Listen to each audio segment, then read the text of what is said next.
유난히도 매서운 바람이 불던 아침, 28살 혜인 씨는 평소와 다름없는 모습으로 집을 나섰습니다. 회사 다녀올게요 라며 부모님께 인사도 했고요. 혜인 씨 직장은 집에서 아주 가까운 곳이었다고 합니다. 그런데 그날은 연락도 없이 집에 들어오지 않았습니다. 다음 날도 그 다음 날도 집에 들어오지 않았다는 겁니다. 연락이 계속 두절 상태였습니다.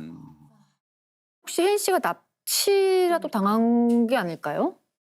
부모님이 혜인 씨의 방을 뒤져봤더니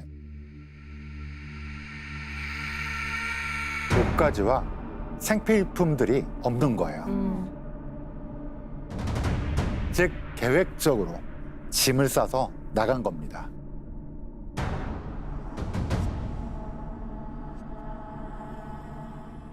그러니까 한마디로 가출인 거네요. 부모님은 아들, 그러니까 이제 혜인 씨의 남동생한테 전화를 합니다. 혹시 누나의 행방을 알고 있을지도 모르니까요. 당시에 아들은 타지에서 직장을 다니고 있었거든요. 그런데 이 남동생도 부모님의 전화를 안 받는 거예요.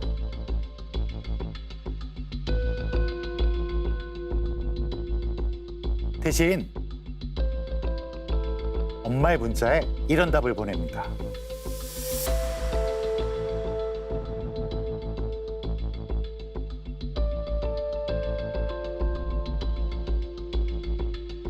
죄송해요. 저는 누나 옆에서 지켜주다가 누나랑 같이 갈 거예요. 에? 어디를 가? 이거 마지막 암시하는 그런 말 아니에요? 결국 부모님은 경찰을 찾아가 남매 실종 신고를 하게 됩니다. 경찰이 전한 소식은 당혹스러웠습니다.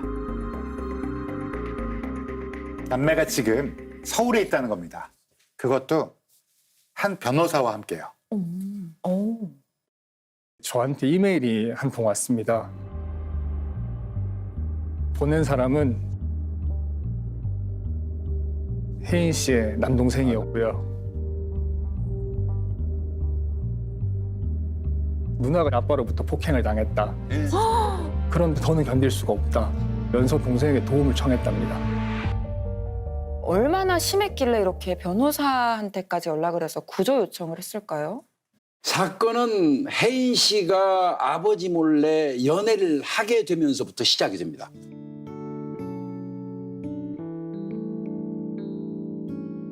스물여덟 살에 첫 연애를 시작했던 거죠. 그건 축하받을 일 아니에요? 혜인 씨는 근데 왜 몰래 연애를 한 거죠? 평소 아버지가 워낙 폭력적이었기 때문에 차마 그런 얘기를 쉽게 할 수 없었던 거죠. 혜인 씨는 1월 1일 새해 첫날에 아버지에게 얘기를 꺼냈습니다. 지금 결혼을 전제로 만나는 남자가 있다고 말이죠. 그런데 집안이 발칵 뒤집어졌습니다. 아버지는 그 얘기를 듣자마자 격분해서 혜인 씨의 머리를 발로 찼다고 그러고요. 마구잡이로 폭행을 하기 시작했는데요.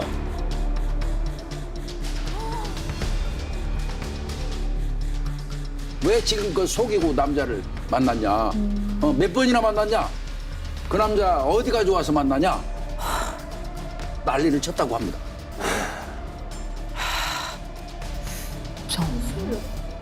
아무리 뭐 보수적이고 정말. 보지식한 아버지라고 해도 이거는 상식선에서 이해가 안 되는 행동인데요?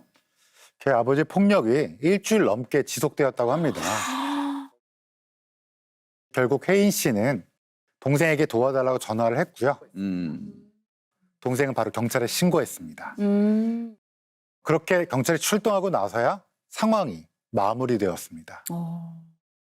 왜 혜인 씨는 그 같이 사는 어머니도 계셨을 텐데 멀리에 있는 남동생한테까지 도와달라고 했을까요? 어머니 역시 아버지에게 지속적인 폭력을 당해 왔습니다. 아, 아이고.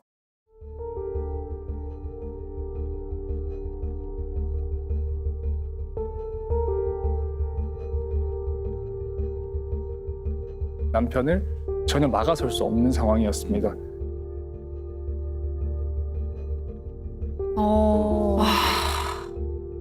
이 사건 직후 남동생이 제게 연락을 해온 것이고요.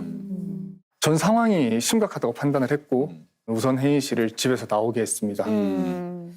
거의 007 작전이었다고 그쵸. 해요. 왜냐하면 평소에도 이 아버지는 딸의 직장 퇴근 시간 또 퇴근해서 집에까지 오는 시간을 다 계산을 해가지고 정확한 시간에 오는지 안 오는지를 늘 확인까지 했다고 합니다.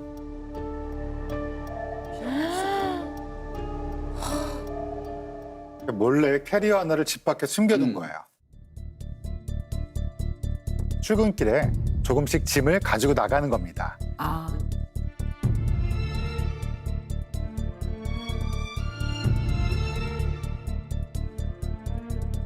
그리고 한 일주일 만에 집을 나와서 바로 고속버스를 타고 서울로 올라온 것이죠.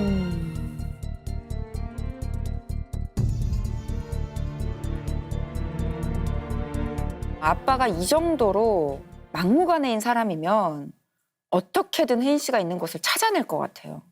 실제로 온 동네를 다 뒤지고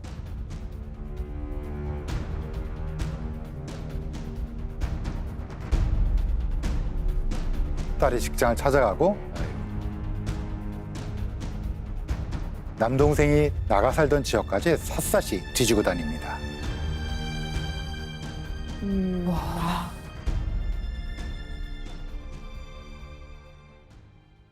그 차량 블랙박스에 그 당시 상황이 녹음이 돼 있었어요. 지가 날 이렇게 속였다는 게 나는 여자 마음은 모른다고 하더란마는 진짜 모르겠네. 여자들은 원래 그런 거가?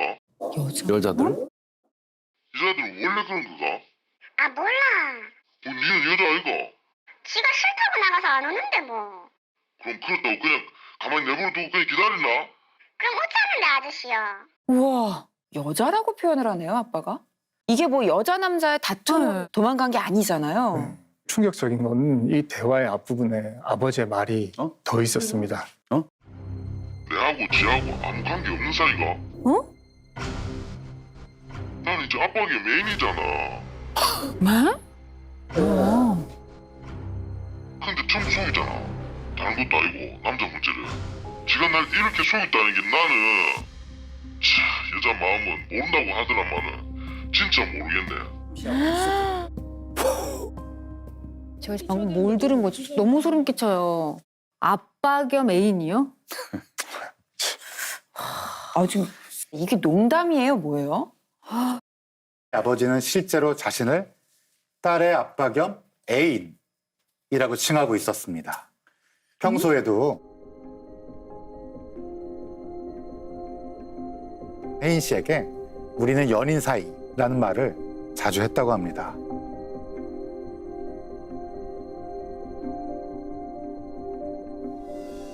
실제로도 딸을 꼭 아내처럼 여기면서 너 내 마누라인 거 알지? 너는 내 제2의 마누라다. 이런 식으로 말을 하곤 했다는 거예요. 혜인 씨는 자기가 집을 떠나면은 좀 상황이 달라질까 싶었다고 합니다. 그래서 대학 입학 후에 일부러 자취를 시작했지만 수업이 끝나고 자취방에 오면 무조건 아버지한테 이제 보고 전화를 해야 됐고요. 아버지는 이제 전화로 멀리 있으니까 네가 너무 보고 싶다면서 얼굴과 몸을 볼 수 있게 사진을 보내라고.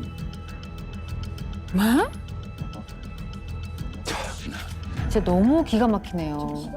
김 변호사님은 바로 서울의 해바라기 센터로 향합니다. 국가에서 운영하는 곳이고요. 의료 지원 그리고 수사 의뢰까지 다 지원하고 있습니다. 혜인 씨도 센터에서 3일에 걸쳐가지고 무려 20시간 정도 피해 진술을 했습니다.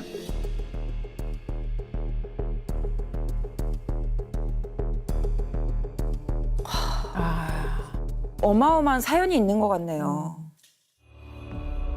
하루는 이제 혜인 씨가 그 집에 늦게 들어가니까 아버지가 너 지금 그 남자 만나고 왔냐? 성관계를 했는지 안 했는지 나한테 말해라.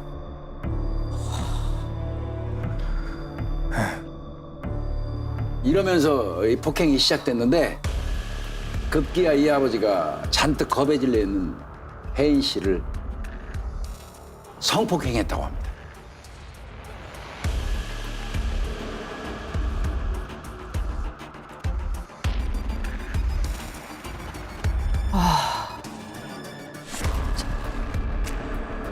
뭐야 이게?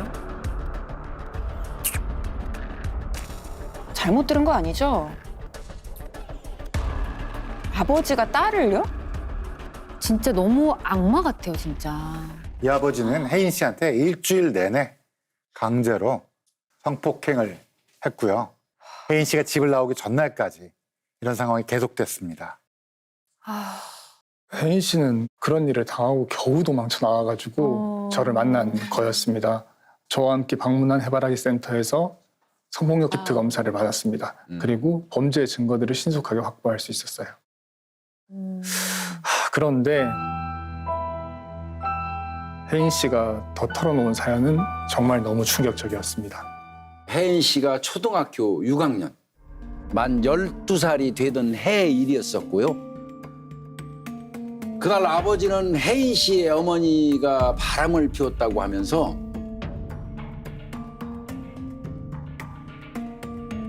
엄청나게 아내를 폭행하기 시작했다고 합니다.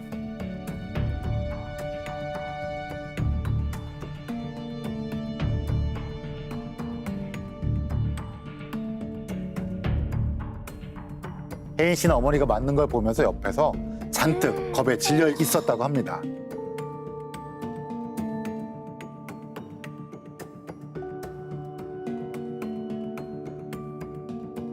그때 아버지가 갑자기 다가오더니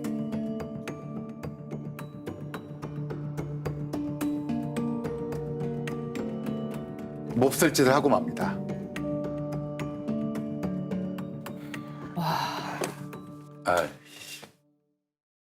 6학년 때 아버지한테 처음 피해를 입었다는 거잖아요. 이 짐승만도 못한 아빠는 그날을 기점으로 해서 지속적으로 자기 딸하고 강제로 성관계를 이어간 겁니다. 그게 성폭행이었다는 것을 깨달았을 땐 이미 돌이킬 수 없는 일이 일어나고 난 뒤였습니다. 어느 날 생리를 안 하더래요. 에이. 진짜 최악이다. 겨우 15살의 나이에 임신을 하게 된 겁니다. 혜인 씨는 중고등학교 시절 무려 4번의 임신 중절 수술을 받았고요. 그게 다 이 아버지란 작자의 성폭행 때문이었습니다. 와, 4번. 난 믿기지가 않아, 진짜. 근데 경찰 조사에서 서로 좋아서 그랬다고 진술을 합니다. DNA 증거가 나왔으니까 성관계를 한 건 인정하는데 딸도 자신을 애인처럼 생각했다. 서로 좋아서 한 행동이었다. 좋아서 한 건데 뭐가 문제냐.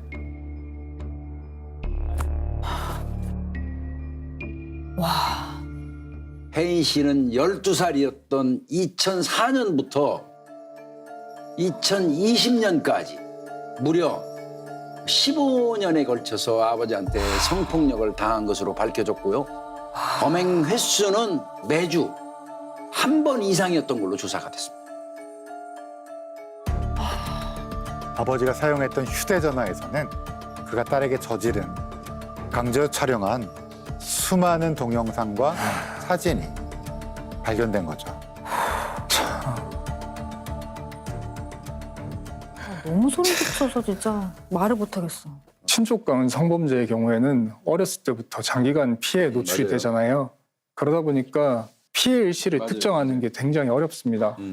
그래서 혜인 씨도 실제 일어났던 일의 한 10분의 1도 안 되는 수준인 것 같아요. 그럼에도 범죄 일람표의 두께가 상당했습니다. 초, 중, 고, 대학교, 심지어 직장을 계속 다닐 때까지 아빠라는 사람이 어떻게 이래요? 어떻게 이 아버지의 추악한 비밀이 15년 넘게 혜인 씨의 이 꼭 담은 입 안에 감춰져 올 수 있었을까요? 혜인 씨 진술에 이런 말이 있었습니다. 피해 도중 자기도 모르게 잠이 들어버렸다. 친족 성폭력 피해자 다수가 이와 비슷한 진술을 하고 있습니다. 이는 일종의 자기보호 전략으로 이해할 수 있습니다. 너무도 공포스러워 옴짝조차 할 수 없는 상황. 이런 환경에서 우리의 뇌는 얼어붙음을 선택합니다. 맨정신으로는 견디기 힘드니 잠시 정신의 스위치를 꺼버리는 겁니다. 이를 아동 성학대 수능 증후군이라고 합니다. 학대에 장기간 노출된 피해자가 수능 상태에 빠지게 되는 걸 말하죠. 아이들은 왜 이렇게까지 적응하려고 애쓰는 걸까요? 너무 가슴 아프게도 가정을 지켜내기 위함일 때가 많습니다. 전체 친족 성폭력 사건 중 4%만이 폭로된다는 보고도 있습니다. 이 친족 성범죄의 경우 신고율이 4%라고 하니 너무 충격적인데요. 피해자는 있지만 신고가 없어서 세상에 알려지지 않은 범죄, 암수 범죄라고 이야기하는 겁니다. 가해자들도 이제 겉으로 보면은 정말 뭐 평범한 아버지처럼 보여요. 사회적으로 지역 사회에서 상당히 존경받는 사람들도 꽤 있습니다. 그러니 피해자는 타인의 도움은 고사하고 공감조차 얻기가 어렵습니다. 심지어 같은 가족 구성원에게서도요. 혜인 씨 역시 어머니가 있지만 15년 동안 아무런 도움을 받지 못했습니다.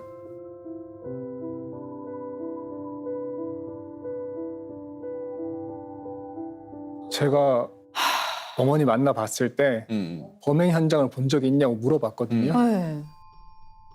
근데 거실에서 그런 일이 벌어지는 것을 몇 번 봤다고 그렇게 이야기를 했습니다. 못 본 척하고 되려 부엌으로 피한다거나. 하루는 혜인 씨가 방에 누워서 일부러 자는 척을 했다고 해요. 그런데 아버지가 안방으로 오라고 부른 거예요. 혜인 씨는 무서우니까 가슴 졸이면서 눈을 꼭 감고 있는데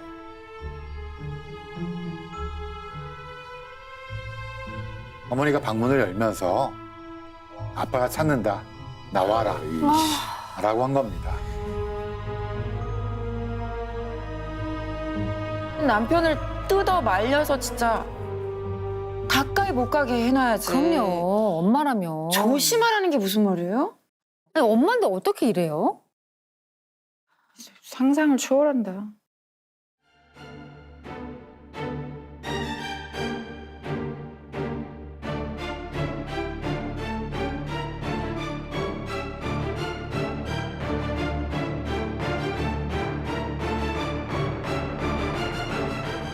어머니는 평소 말을 제대로 하지 못했대요. 무슨 말을 하려고 할 땐 늘 말을 더듬었고 나 어떻게 말해야지? 라는 말만 반복했다라는 것이죠. 이건 전형적인 외상후 스트레스 장애의 증상 중 하나입니다. 인간이 감당할 수 없는 공포를 마주하게 되면 좌측 전두엽에 있는 브로카 영역의 활성이 크게 감소합니다.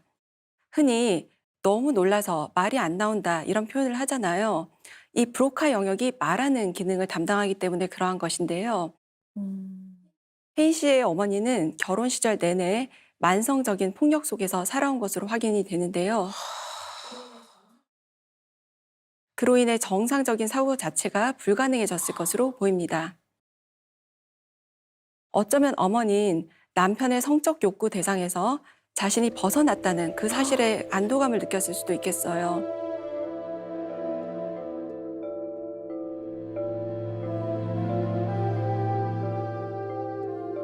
딸이 힘들어하는 걸 알면서도 말이죠. 혜인 씨 입장에서는 엄마를 미워할 수도 없었겠어요. 어쨌든 원흉은 아빠잖아요. 이 사람은 대체 뭐예요, 심리가? 보통 친족 성폭력 가해자들은 삶에 대한 불만족을 해소하기 위해 이러한 범행을 저지릅니다. 이를 가정 내 가장 약자, 또 문제를 가장 덜 일으킬 만한 최약자를 대상으로 말입니다. 이러한 상황 속에서 가해자는 극악무도한 무소불위의 권력을 가지고 가정 내에서 마음껏 휘두르며 만족감을 얻게 됩니다. 그렇게 끔찍한 악순환이 반복되는 것이죠. 아버지는 늘 어머니에게 이런 얘기를 했대요. 내가 딸과 관계를 맺는 건 다 네 탓이다. 네가 바람을 피워서 내가 그런 거다. 라고 말이죠. 혜인 씨는 그때마다 엄마의 슬픈 얼굴을 보면서 더 힘들었다고 합니다.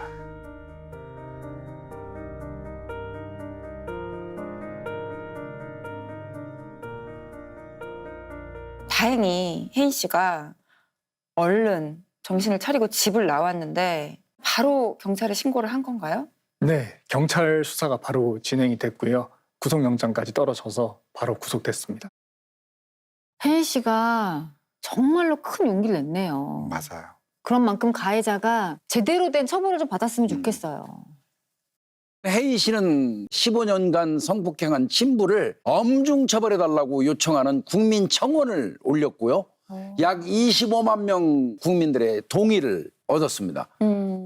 가해자의 재판 결과는 어떻게 나왔나요? 1심에서 검사는 징역 30년을 구형을 했는데요. 25년 판결이 이루어졌어요. 거기에 아동대상 시설 취업 제한 10년, 전자발찌 부착 20년이 함께 선고가 됐습니다. 굉장히 높게 나온 겁니다. 근데 이후 가해자가 바로 항소를 했고, 항소? 네, 변호사까지 선임해서 바로 항소를 했고, 결국 20년으로 감형이 됐습니다. 근데 왜냐하면은 당시 이 재판관은 별도로 민사소송을 진행을 하고 있었는데 가해자의 재산 전부를 피해자에게 넘기기로 하고 민사소송을 취하를 했거든요. 그런 영향 때문에 감형이 된 겁니다. 아내나 딸에게는 사과는 했나요? 감옥에서 가족들한테 편지를 보냈거든요. 여기선 죄명이 좋지 않아 사람 취급도 못 받고 있다. 당연하지.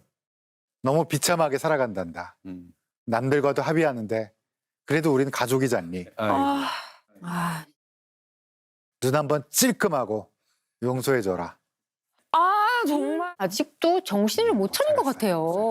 용서라는 말이 나와요? 이런 이것도 세뇌하는 거잖아요, 지금 계속. 이 가족은 가족의 역할을 해준 적이 없어. 가족이라는 이 두 글자, 엄마, 아빠라는 두 글자가 얼마나 아름답고 따뜻한 단어인데 이 두 단어를 오염시킨 장본인들이잖아요. 가장 필요한 우리들의 응원은 아마도 엄중한 법의 이 정의를 보여주는 일이라고 생각이 들고요. 가해자가 제대로 죗값을 치를 수 있도록 출소한 이후에도 허튼 짓도 못하도록 우리가 끝까지 좀 지켜봐야 되는 게 아닐까. 저는 이런 사건이 단순히 부모 복이 없어서 뭐 이상한 부모를 만나서 이렇게 치부가 안 됐으면 좋겠어요. 왜냐하면 자식이 부모를 선택할 수 없는 거잖아요. 일종의 재난이라고 생각하면 돼요. 맞아요. 재난. 국가가 나서야 된다고 보고 해바라기 센터가 전국에 다 있습니다. 상담 지원, 의료 지원, 수사에 필요한 증거 확보까지 지원해 줄 수 있는 좋은 제도가 있으니까 꼭 신고를 하시고 밖으로 나올 수 있는 용기를 좀 발휘해 주셨으면. 혜인 씨가 이제 제게 했던 말이 있는데요. 집을 나올 용기를 내지 못했다면은 그렇죠. 아마 자신은 평생 지옥에서 살았을 거다. 지금도 어딘가에서 울고 있을 피해자들이 많을 거라고 맞아요. 생각이 듭니다. 힘들겠지만은 딱 한 번만 용기를 내주셨으면 좋겠습니다. 맞아요. 15년 동안 자신을 가둔 어둠에서 스스로 벗어난 소녀. 이 가족이라는 울타리를 넘은 그녀의 용기가 이 사건의 진정한 스모킹건이 아니었나 싶습니다. 오늘은 여기서 마치겠습니다. 진실을 밝히는 힘 스모킹건이 매주 화요일에 방송됩니다. 8월 13일부터 화요일로 옮겨서 밤 9시 45분부터 KBS ETV에서 방송됩니다. 화요일 밤엔 스모킹건과 함께 스모킹건과 함께 놓치지 마세요. 놓치지 마십시오. 놓치지 마세요. 심장에 쐈어 지금. 내 같으면 볼 것 같아. 볼 것 같아.